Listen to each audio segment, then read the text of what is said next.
The Quran gets owned. This is my latest series to this channel where I will debunk some of the most popular so-called scientific miracles. That's actually an oxymoron now that I think about it, in the Quran. Okay, so we all know that the Muslims are very fond of claiming that the Quran accurately describes human embryonic development and hence constitutes a scientific miracle in the Quran. Here are the verses that they primarily use to substantiate this claim. Okay, first we have 23:13, which states, "Then we placed him as a drop in a place of rest." 23:14, which they break up, which states, "Then we made the drop into a leech-like structure. Then we made out of the chewed lump and bones, and clove the bones and flesh. Then we developed out of it another creature, and he gave you hearing and sight and feeling and understanding."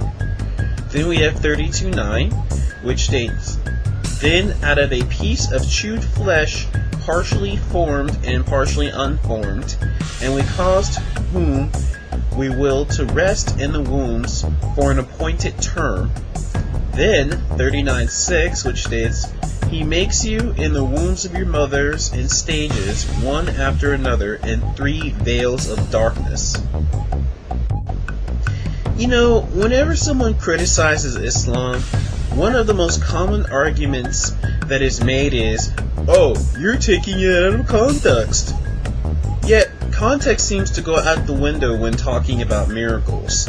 For example, in 23:13 is a common verse to use, but what they fail to quote is the verse right before it, which is 23:12, which states, "Verily we have created man from a product of wet earth." Now, anyone with even a marginal understanding of embryology or science should know that this is wrong. There's absolutely no stage in which the embryo is a product of wet earth. They also conveniently left out 86:5-7, which states, "Now, let man but think from where he is created. He is created from a drop emitted proceeding from between the backbone and the ribs." Now, hopefully everyone knows that semen does not come from between the backbone and the ribs, but from your testes. Now, the most common Muslim defense to this is, "You don't know Arabic! You don't know Arabic! You don't know Arabic!" What that actually meant was the blood that makes the semen comes from the ribs. But this can easily be debunked if we look at the tafsirs.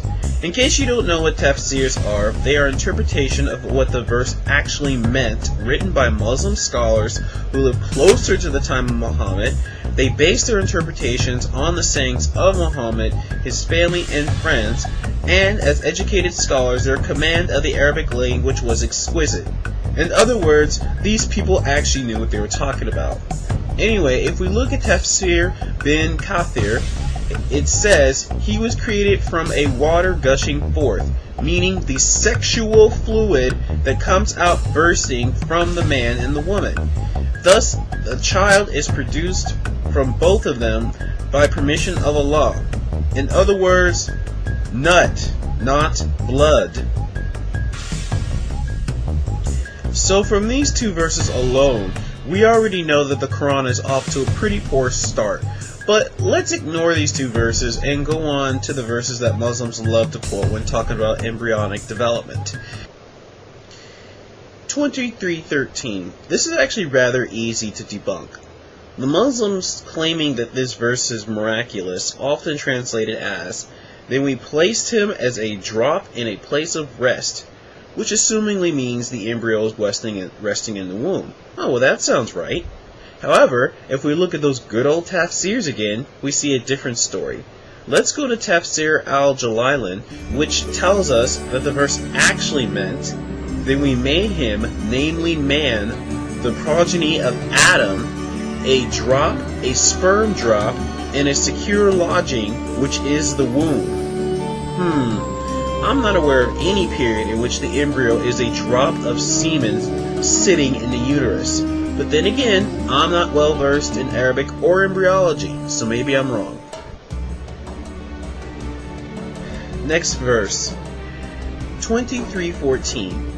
The ones propagating this idea of the Quran containing modern embryology like to translate it as, "Then we made the drop into a leech-like structure. Then we made out of the chewed lump bones and clothed the bones with flesh. Then we developed it out another creature. And he gave you the hearing and the sight and the understanding."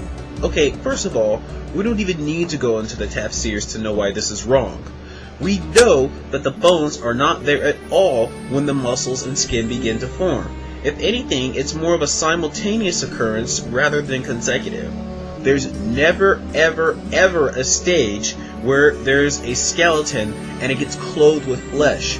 And we also know that Galen, who was a Greek doctor that lived around 500 years before Muhammad, made the exact same mistake. Now, many of you may be saying, well, how did Muhammad get this Greek knowledge? I'll give you a name. Harith bin Khalada. He was close to Muhammad. He was even the one who designated Abu Bakr's illness due to poisoning. He received his medical training in the Sassanid Empire, and as we all know, the Sassanids were well versed in Greco-Roman medicine. Okay, next verse. 32:9. Then out of a piece of chewed flesh, partially formed and partially unformed, and we cause whom we will to rest in the wombs for an appointed term. Okay, yeah, if I need to explain to you why this isn't a miracle, then I've got nothing for you. Next verse. The final verse, often touted to prove the miraculous nature of Quranic embryonic development, is 39:6. He makes you in the wombs of your mothers in stages, one after another, in 3 veils of darkness. Okay, the idea of embryonic development occurring in stages is nothing new. And for those of you who have been keeping up, should already know where he got this from: the Greeks. Hippocrates and Galen both describe embryonic development as occurring in stages. Well, that's enough ownage for one day.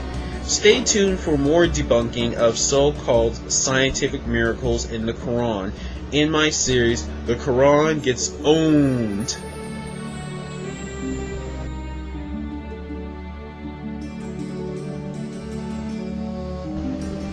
But wait, one more thing. What about Keith Moore? Many Muslims, when propagating the embryology of the Quran, quote Keith Moore as a leading Canadian scientist who made this statement. It has been a great pleasure for me to help clarify statements in the Quran about human development. It is clear to me that these statements must have come to Muhammad from God or Allah, because almost all of this knowledge was not discovered until many centuries later. This proves to me that Muhammad must have been a messenger of God or Allah. They are very fond of using this quote over and over. Besides this being an argumentum ad verecundium, logical fallacy, there are several concerns that I would like to point out. First of all, we know that Mr. Moore was flown free of charge first class to Saudi Arabia, where he then stayed in the finest hotels prior to making this statement. Second, didn't that statement seem to be prepared by someone else? I mean, it's just my speculation. And third, if he really believed what he was saying, then why hasn't he taken Shahada? If he did, where's the footage of it? Certainly a leading scientist taking Shahada due to miracles in the Quran would have been videotaped. Where are the 2 witnesses required by Islamic ritual if he took Shahada? It all seems a bit fishy to me, if you know what I mean.